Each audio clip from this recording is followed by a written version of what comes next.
This is a Teal Town conversation on TealTownUSA.com. I am Eric Kura. You can follow me on Twitter at Puckguy14.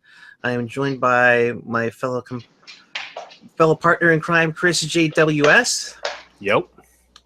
And with us today, Adam Wylde.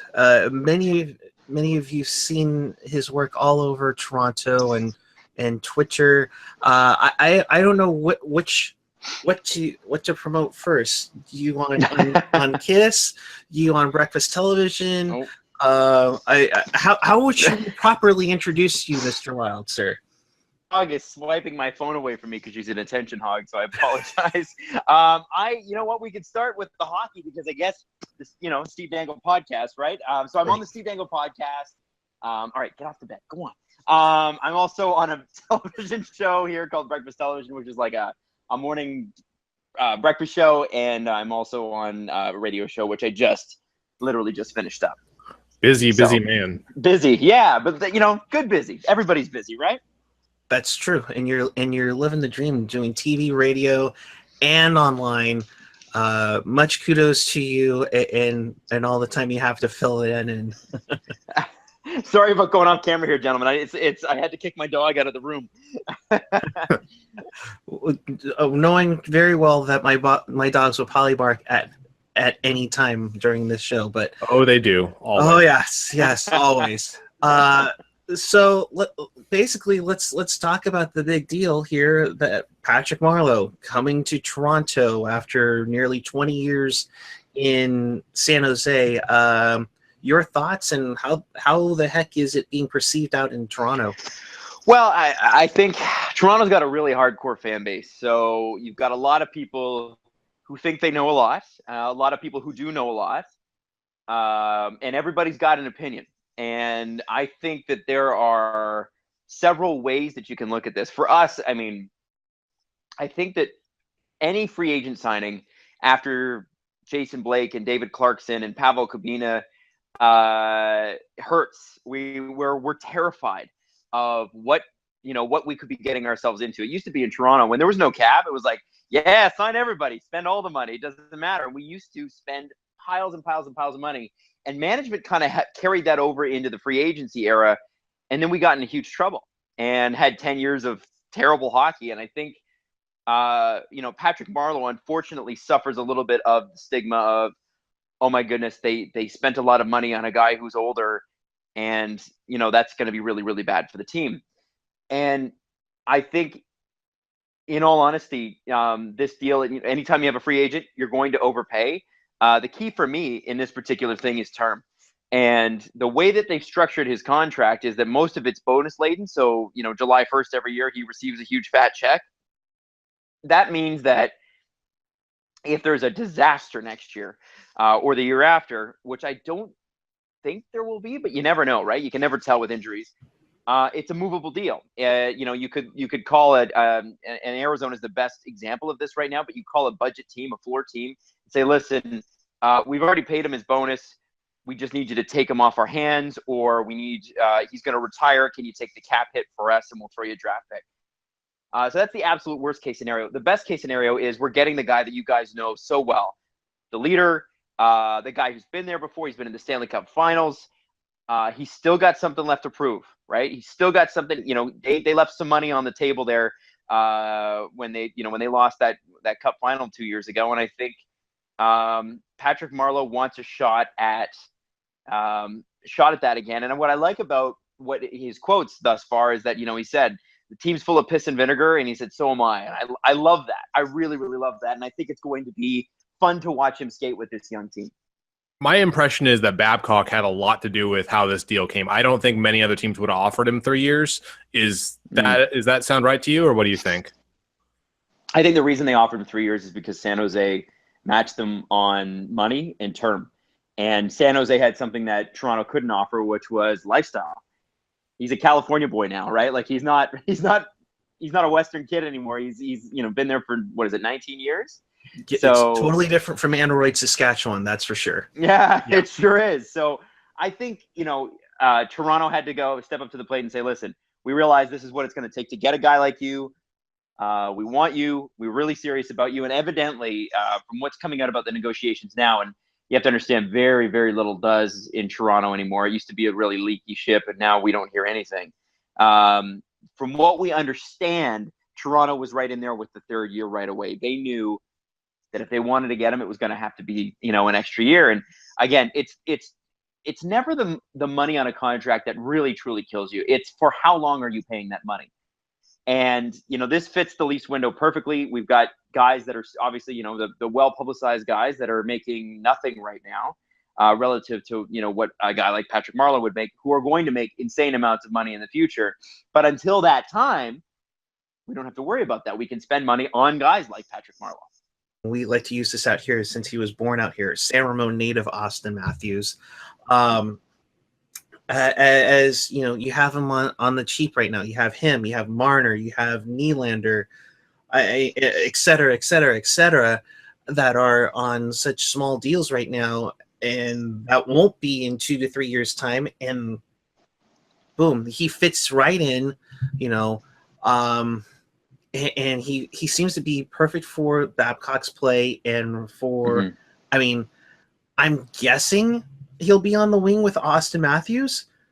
Yeah, I mean, I don't think they know. Sorry, I realized I didn't really answer the first question about Babcock. I think Babcock did have a lot to do with that, and I think that there is a reason that Babcock probably looked at the lineup. And if you look up the left side of the Toronto Maple Leafs lineup, you've got Komarov, Hyman, and James Van Riemsdyk. And that's the thing, is that everybody just assumes that James Van Riemsdyk will be traded now. I don't know, because Marleau and James Van Riemsdyk look pretty scary now, 1-2 on the left side. And yeah, I think Mike Babcock likes guys that he knows he can work with, guys that he understands their style of play, and they understand his, and they worked well together. And I think that's such a key element going forward. You want to get the right veteran presence in there, because if there's anything we know, it's that it does matter. It really, really does matter, the veteran presence thing. For sure. So I work for a Toronto-based company, and so I get out to Toronto a fair amount these days. Really hockey crazy city. I was there during the start of the playoff run. We get crazy out here, but yeah, it's a whole different level out there. How do you think he's going to be received by like fans and media? Because I know it's we have a nice market here, but Toronto is like that's a whole different level. How do you think he's going to be received by fans and media? Well, I mean, I think he's already done pretty well. He's going to know how to handle it, right? If you can handle the Stanley Cup media, you can probably handle the Toronto media. And the great thing about the Toronto media is when you're winning, they're less hard. It's when you're underperforming. It's when year after year after year have been unsuccessful.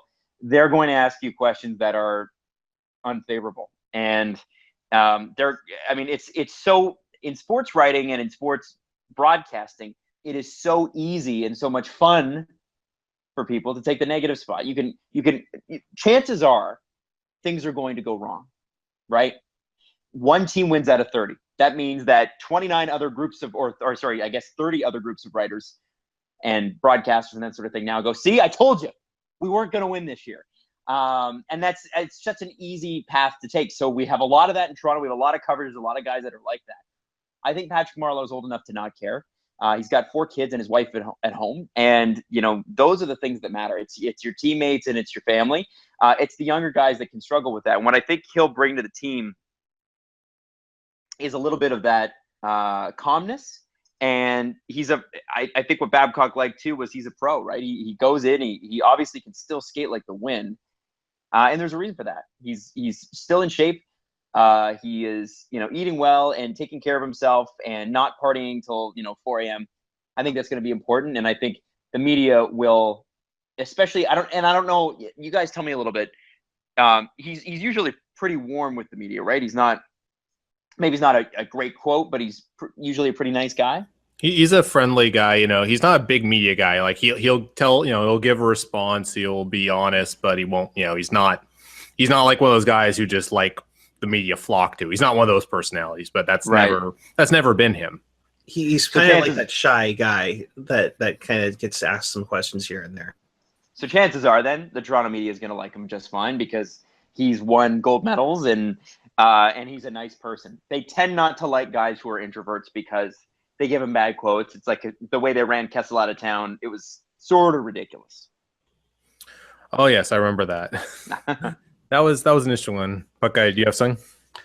No, I would kind of jump onto that. Is that Toronto media can be relentlessness when you're on a schneid, and Marleau's had some schneids in there, and Adam, you can kind of give us some perspective there, but you kind of already have on this sense.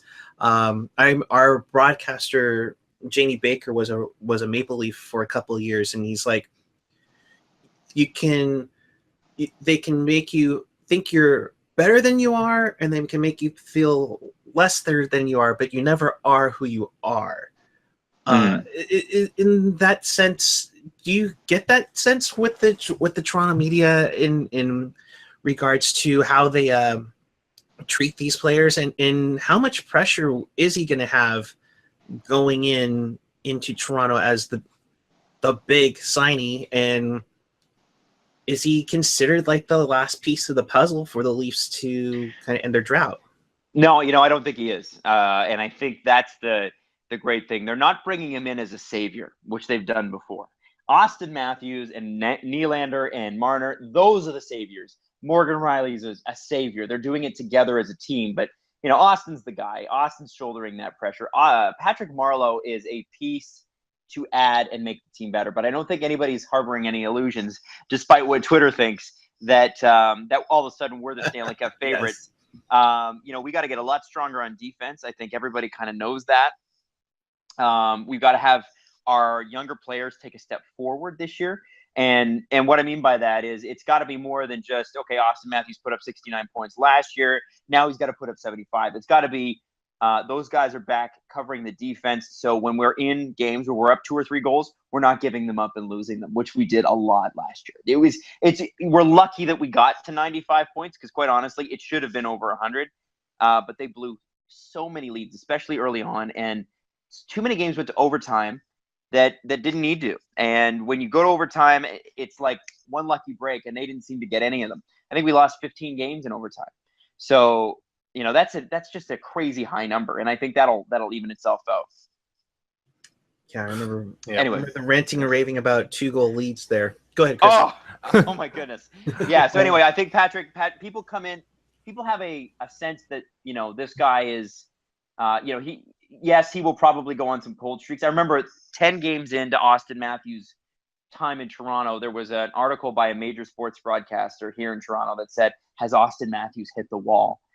And and there was a lot of talk then about Laine versus Matthews. Will Laine be the Calder winner and not Matthews and that sort of thing? And by the end of the season, the results showed. But yeah, if Patrick Marleau goes through periods where he's not scoring, well, yeah, they'll get on him. But I think Patrick Marleau is old enough to know, yeah, well, I was an Olympian and I've been to a Stanley Cup final and I'm not really worried about you. Oh yeah, he's heard it a lot from media here and fans over 20 years. Figure accumulating, maybe that's equivalent to 1 year in Toronto. But just remembering like last year's playoff series with the Capitals, I thought that was probably one of the better series in the entire playoffs, in my opinion, where they really they pushed the Capitals a bit there. I kind of like their chances with Marleau and another year of maturity on the young guys. You expect that they could get maybe into round 2 or 3. I mean, I think that has to be their expectation. Here's two factors are the major determiners here. First off, injuries.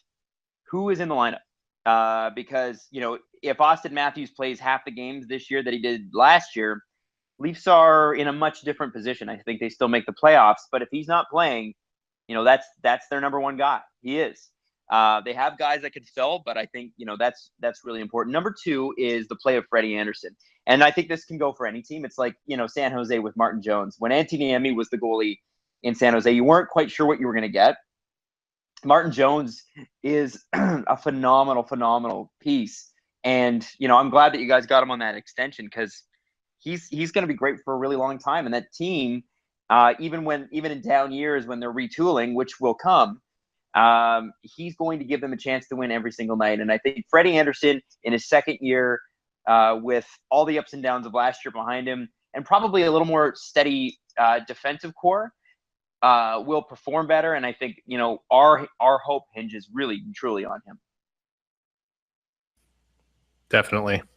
Eric, did you have any questions before we wrap up here? Basically, I have this question: when do you sleep? Because you have breakfast television, which starts at what, 5:30 in the morning? 5:30. Yep. And then, and then you have the Adam Wylde show on Kiss 92.5 in Toronto from like 3 to 7, and then you gotta. I mean, you're in Canada, so it's required that you have to watch hockey. Yes. So when do you sleep? I mean, how do you get all in there along with doing the podcast with Steve? Well, it is tight. The schedule's a little tight, but you just do it.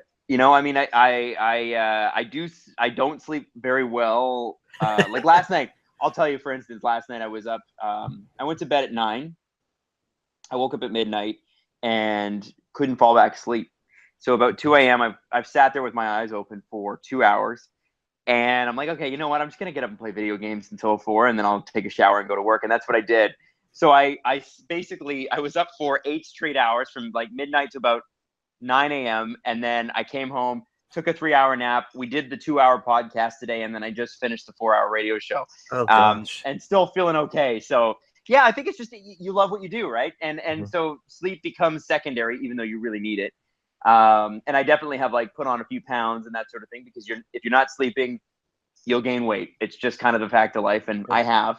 But I love it. I love what I do, and I sleep when I can, and I'm a good sleeper, thank God, except for last night. I can take some naps. Anyway, so yeah, that's me. I'm also pretty boring outside of work. I like to hang out. Like, I spent July 1st, which was a perfectly sunny, rare, beautiful day in Canada, inside watching hockey or watching the free agency stuff, because I was so tired of going somewhere. I just wanted to be at home, and that's what I did. So yeah, that's kind of where I get my juice back up again, is just kind of hanging out and thankfully watching games. I actually have questions for you guys. Oh, okay. Go for it. Because as a Toronto fan, and that's what I am first and foremost, a Toronto fan who's learning the other side of it. I want to know how Patrick Marleau leaving was received. Do you want to start, or shall I, Eric? Go ahead, Chris. Yeah. I've had my share of barbs on social media. I've been throwing back and forth, because some people are, react very emotionally to it, because, 20 years is a long time, but, some people like, oh, he wanted the money, or, it's like, and my take has been like, you know what? I can't blame him. 3 years, good money. The Sharks were not going to offer that much. So really, realistically, I think he did the right thing for him. The Sharks did the right thing for them, and not strapping themselves to a 3-year deal when they're kind of in that rebuilding mode. So I think no one was wrong in it. But yeah, there's definitely some fans who are like saying, I can't believe how unloyal he is. Like, yeah, guy, after 20 years, I can't believe how unloyal he's being. What did you guys think of Joe Thornton's deal? Because that is a lot of money, even though it's 1 year. He kind of basically said that he kind of structured it around to where if Marleau was coming back, he was willing to take a lot less money to make sure Patty was going to be taken care of and be back in San Jose. But also the 1 year deal, I think, is more, to me, it's more of a show me deal, in the sense that Jumbo has coming off of that knee injury. And that's really significant. Plus, he's older, and he was Doug Wilson kind of appreciated his loyalty of sorts. Nothing disrespectful to Patty, because obviously Patty played in literally every jersey the Sharks ever had up to this point, and while everybody's been bummed about it, they've understand it, and that's why it kind of moved on a little bit easier. But Jumbo has been that guy where he's like, I love it here, I want to stay here, but the contract was kind of fluid depending on which way Patty went. Fair enough. And I think that much money for 1 year, I'm not worried about it. Like, is it a little much? Maybe, but like, who are they going to get? 1 year. Yeah, exactly. Yeah. It's 1 year. It's not going to. If it was 2 years, I'd probably not be very happy. But 1 year, totally. It doesn't. You'll be off the books in 12 months.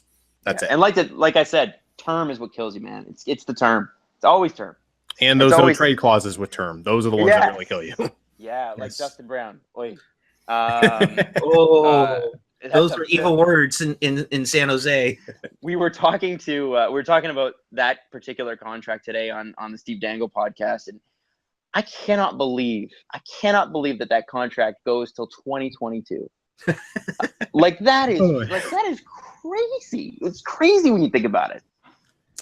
Yeah, no, exactly. And luckily the Sharks, while people complain about the no trade clause they've given out, they've given out two of the longest contracts in Sharks history with the two, Vlasic and Burns, their two, key D men. I think those are number one and number two, the two longest contracts they've ever given out. They've never given out more than 6 years prior to that, I think. Yeah, no. What do you think? Sorry, go ahead. I was gonna say, yeah, Doug Wilson used to be the guy who said we don't like to give out 5-year deal more than 5 years, and now he gives out 8 to Vlasic and Burns. Go ahead, Adam. Well, I can't really say that he's made a bad decision, especially with Burns. It's like, the guy's just a maniac. He's the leader for years to come. Do you think, though, the Vlasic deal will hurt? Go ahead, Chris.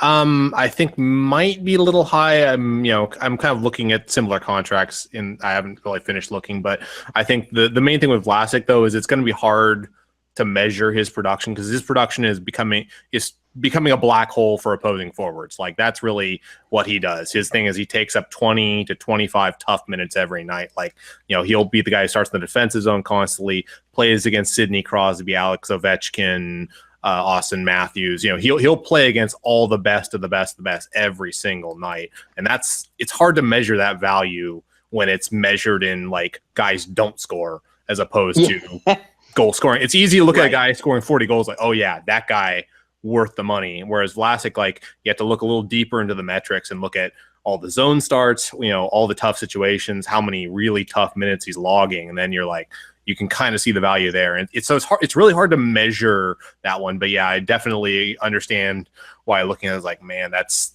a long contract, a lot of money. But also, he doesn't play like a really physical style or really like speedy style. His thing is based on position and smart film study. So that's something that can last. That doesn't go away with age as much as like if a guy is Burns, I'm actually a little more worried about in the back end because like if he starts to lose that physicality in 5 or 6 years, I think he could fall off more easily than Vlasic. But yeah, I mean, it's kind of what you had to do though. Like those two are like the cornerstones of that blue line, and with those guys in there, it's not that hard to stock a good blue line with them.